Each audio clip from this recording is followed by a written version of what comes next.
आप देख रहे हैं BRC 24 न्यूज। अब खबर दिखेगी। नमस्कार, आप देख रहे हैं BRC 24 न्यूज। आपके साथ मैं हूं ब्रिजराज चौरसिया। उत्तर प्रदेश में जौनपुर जिले के रामपुर नगर पंचायत से बड़ी खबर आ रही है। रामपुर नगर पंचायत के मई गांव में हिंदू आराध्य श्री राम, सीता, लक्ष्मण एवं उनके भक्त बजरंग बली का अयोध्या मंदिर के तर्ज पर भव्य मंदिर भक्तों के लिए भक्ति का संगम बनता जा रहा है। आकर्षक पत्थरों से तराशकर कारीगरों ने मंदिर और मूर्ति को जीवंत रूप प्रदान किया है। मंदिर की बनावट ऐसा कि संकट मोचन सामने बैठकर हमेशा अपने आराध्य के श्री चरणों का वंदन करते रहते हैं। मंदिर की बाहरी बनावट ही भक्तों में श्रद्धा का सैलाब भर दे रहा है। आइए देखते हैं BRC 24 न्यूज ब्यूरो कार्यालय के रिपोर्टर कमलेश यादव की यह रिपोर्ट। जौनपुर जिले की मड़ियाव तहसील का मई गांव इन दिनों उत्तर प्रदेश के मानचित्र में एक अनोखी छटा बिखेर रही है। इस गांव की मिट्टी में जन्मे गुलाब चंद दुबे अयोध्या मंदिर के तर्ज पर एक विशालकाय बजरंगबली और उनके आराध्य श्री राम मंदिर समेत अपने पूर्वजों का मंदिर स्थापित कर भक्तों में श्रद्धा से देखे जा रहे हैं। मंदिर की खासियत ऐसी कि जिस दिशा में बजरंगबली की मूर्ति लगाई गई है, उसके विपरीत दिशा में ही श्री राम, लक्ष्मण और सीता की मूर्ति स्थापित की गई है। इसमें मूर्तिकार और बजरंगबली के भक्त गुलाब चंद दुबे का उद्देश्य रहा है कि बजरंगबली अपने आराध्य देव का दर्शन हमेशा सामने से करते रहें। इसलिए दोनों मूर्ति को आमने सामने स्थापित किया गया है। मंदिर पर पहुंचते ही पत्थरों की तराशने की कारीगरी देखते ही आपको वहां की जीवंतता खुद ब खुद बयां करती दिखेगी। मंदिर का एक एक पत्थर तराशने का काम राजस्थान के कारीगरों द्वारा कराया गया है।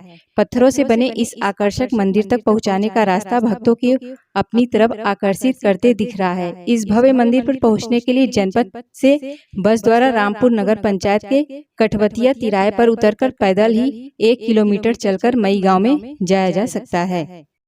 मंदिर पर पहुंचते ही पत्थरों से बने आकर्षक मंदिर में बजरंग बली के मुख्य द्वार स्वर्ण जड़ित दिखाई पड़ेगी, लेकिन हकीकत में यह पीतल के द्वारा बनाई गई कारीगरों की कलाकारी है जो सोने जैसा दिखाई पड़ रहा है।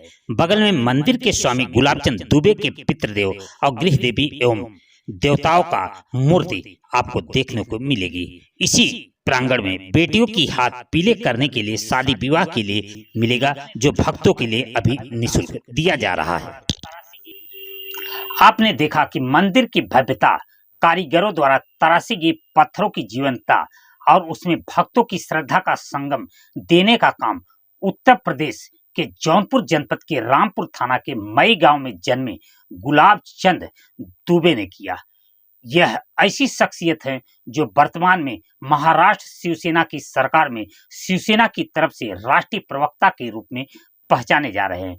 उनकी सोच और मई गांव के माटी में जन्म लेने की ललक ने इस गांव को भव्य देवस्थली के रूप में परिवर्तित करने का संकल्प लेने के लिए मजबूर कर दिया है। शिवसेना के राष्ट्रीय प्रवक्ता गुलाब चंद दुबे क्या कहते हैं, आइए पहले आप दर्शकों से मुलाकात करवा दीजिए। जी, ये दिव्य मंदिर बनवाने का क्या मकसद रहा? ब्रिजलाल जी, किसी भी व्यक्ति का उसके जन्म स्थल से एक लगाव रहता है, विशेष लगाव रहता है। मेरे मन में बचपन में ये भावना थी कि ईश्वर ने कभी मौका दिया, पितरों की कृपा से, माता पिता की कृपा से अगर मेरे अंदर सामर्थ्य का योग बना तो एक मंदिर का स्थापना हम करेंगे। मुझे ऐसा लगता है कि मेरे पितरों का आशीर्वाद से, प्रभु की कृपा से एक संयोग और योग बना, जिसके माध्यम से यह मंदिर आपके सामने इस रूप में आपको खड़ा मिल रहा है। इधर हनुमान जी का मंदिर है, इधर राम दरबार है, इधर हमारे पितरों का मंदिर है। ये मेरे मन में बहुत दिन से परिकल्पना थी, जिसको आज साकार होते हुए हम भी देख रहे हैं, आप भी देख रहे हैं। ये इसके पीछे उद्देश्य था हमारा। रामपुर नगर पंचायत का मई गांव वर्तमान में उत्तर प्रदेश के मानचित्र में भव्य देवस्थली के रूप में विख्यात होता जा रहा है। बीते मई माह में मंदिर के स्थापना पूजन के बाद अब तक हजारों भक्तों ने श्री राम के भक्त बजरंग बली का पूजन अर्चन कर मन की शांति पाया है। अब भक्तों का आना जाना इस उभरते देवस्थली पर कम हो गया है, जिसका कारण जिला प्रशासन एवं राजस्व कर्मी को मंदिर का पुजारी एवं ग्रामीण बताते हैं। मंदिर पर जाने के लिए भक्तों और जनप्रतिनिधियों के द्वारा इंटरलॉकिंग का निर्माण कराया गया था, लेकिन आरोप है कि उसे शासन प्रशासन के बिना किसी आदेश के यह आरोप लगाते हुए उखाड़ दिया गया है कि यह नाला खाते पर बना है, जिसके कारण रास्ता बड़े गड्ढे में तब्दील हो गया है। जबकि राजस्व के द्वारा दिए गए आख्या रिपोर्ट बताती है कि नाला खाता का जमीन 20 वर्षों से निष्प्रयोज बना हुआ था। इसकी लंबाई और चौड़ाई की बात करें तो इस पर नाला और रास्ता दोनों का निर्माण हो सकता है। फिलहाल अब यह विवाद माननीय उच्च न्यायालय में विचाराधीन हो गया है। रामपुर नगर पंचायत की मई गांव में 20 वर्षों से निष्प्रयोज्य हो चुके नाला खाता की जमीन पर ग्रामीणों की पहल पर भक्तों के आने जाने के लिए इंटरलॉकिंग खड़ंजे का निर्माण विभिन्न मदों से कराया गया। लेकिन आरोप है कि गांव के कुछ तथाकथित लोगों को श्री राम की भक्ति रास नहीं आई और स्थापना पूजन के दिन ही राजस्व कर्मी बुलडोजर से इंटरलॉकिंग रास्ते को उखाड़कर गड्ढों में तब्दील कर दिया। जब राजस्व कर्मियों से किस आदेश पर यह उखाड़ गया है, BRC 24 न्यूज़ ने जानकारी चाही तो उन्होंने कोई जानकारी देने से इनकार कर दिया। लेकिन गुप्त कैमरे में राजस्व कर्मियों द्वारा दिए गए बयान से पता चला कि कोई भी आदेश उखाड़ने के लिए नहीं था। केवल उच्च अधिकारियों के कहने पर देवस्थान तक जाने वाले इंटरलॉकिंग को उखाड़ने का काम किया गया। फिलहाल अब यह मामला माननीय हाईकोर्ट में विचाराधीन चल रहा है। नाला खाते की जमीन की क्या हकीकत है, आइए मंदिर के स्वामी गुलाब चंद दुबे से सुनते हैं। यहाँ जो है आपके मंदिर पर जाने के लिए पहले एक रास्ता था इंटरलॉकिंग के माध्यम से, इसमें उखाड़ दिया गया है। आखिर कारण क्या रहा? जी ब्रिजलाल जी, इसको हम कहेंगे कि दुर्भाग्य है। मंदिर बना, मंदिर बनने के तत्पश्चात ये पहले कच्चा रास्ता हुआ करता था और इस कच्चे रास्ते पे इंटरलॉकिंग कुछ हमारे और परिवार के सहयोग से और कुछ गांव के अगल बगल के लोगों से हमने सहयोग मांगा कि इस गांव से कनेक्टेड रोड था, चाहे यादव परिवार चले जाते थे, चाहे इधर छत्री परिवार चले जाते थे, इधर पटेल परिवार चले जाते थे, सबके लिए सुगम था। तो सबने कहा कि दुबे जी अगर इसको इंटरलॉकिंग हो जाता तो बहुत अच्छा होता। तो हम लोगों ने निजी खर्चे से इंटरलॉकिंग किया। लेकिन बड़ा दुर्भाग्य इसलिए मैंने कह रहा हूँ चीज़ के लिए कि हमारे गाँव के कुछ लोगों से देखा नहीं बना और कुछ हमारे प्रति या इस कार्यों के प्रति विरोध भाषा था कि उनकी कुंठा विचारधारा था।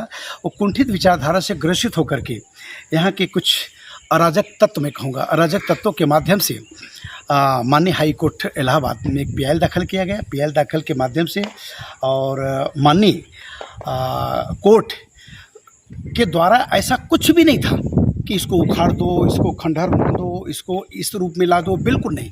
लेकिन उन्होंने आदरणीय कोर्ट ने माननीय राजस्व को एक डायरेक्शन दिया, एक इंडिकेशन दिया कि आप अगर ये नाली की जगह है, ये रिजर्व प्लाट है, रिजर्व प्लाट के अंदर अगर किसी प्रकार का अतिक्रमण हुआ है, PIL याचिकाकर्ता के माध्यम से जो जानकारी मिली, अगर यहाँ पे किसी प्रकार का अतिक्रमण है तो आप लोगों को रहते हुए अतिक्रमण हुआ कैसे, उसका निराधार या उसका एक एफिडेविट काउंटर फाइल करो। बस इतना ही माननीय कोर्ट के माध्यम से जानकारी हमें मिली। जब हम PIL दाखिल करने गए तो इसका जवाब देने गए तो ऐसी हालत में राजस्व के कुछ पदाधिकारियों ने आनन फानन में इसको उखाड़ फेंके।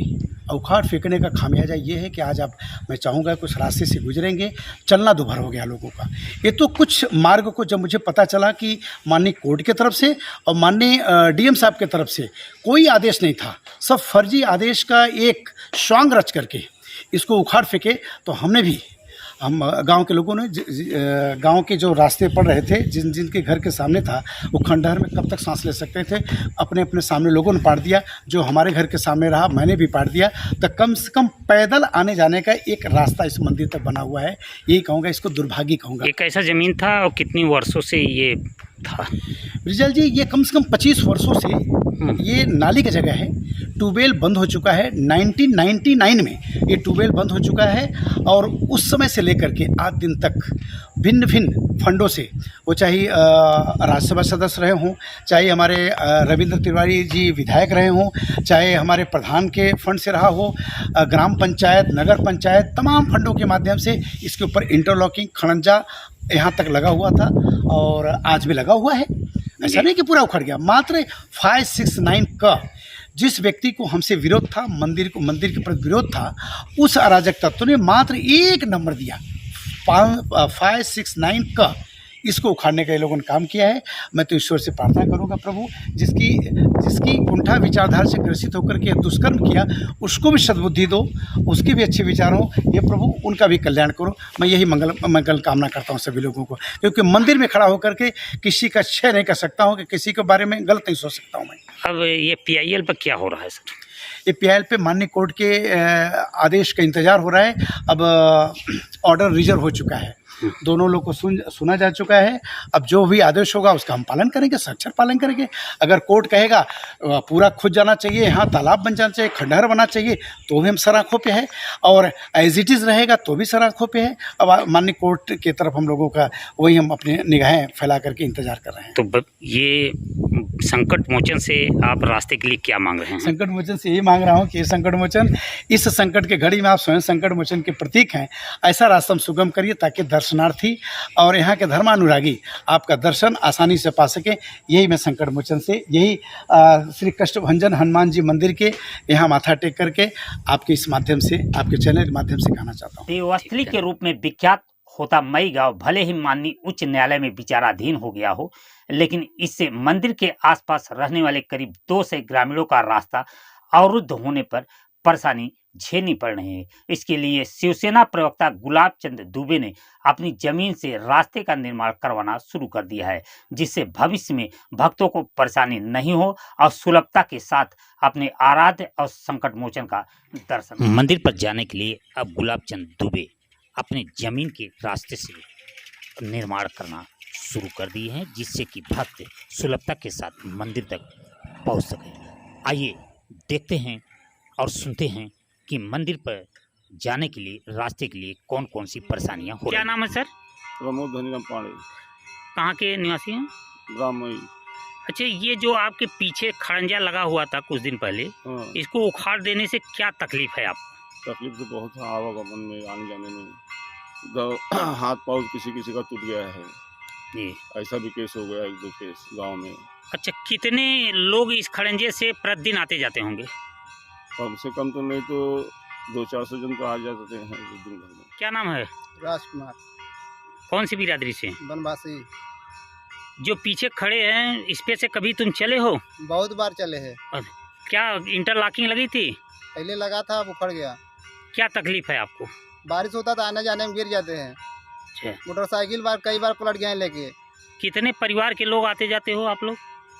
कम से कम 350 के लगभग आते जाते हैं। तकलीफ है आपको? बहुत तकलीफ है, आने जाने में हम लोग गिर जाते हैं। पहले यहाँ क्या बिछा था? इंटरलॉकिंग बिछा था जी। कितने लोग अब तक आ जाते हो? 300-450 आदमी आते जाते हैं बराबर। फिलहाल इस खबर में इतना ही। खबर अच्छी लगी हो तो अपने दोस्तों को शेयर करें, सब्सक्राइब करें, और कोई सुझाव हो तो कमेंट बॉक्स में जरूर बताएं। प्रदेश एवं जनपद की खबरों के लिए देखते रहें BRC 24 न्यूज। अब खबर दिखेगी।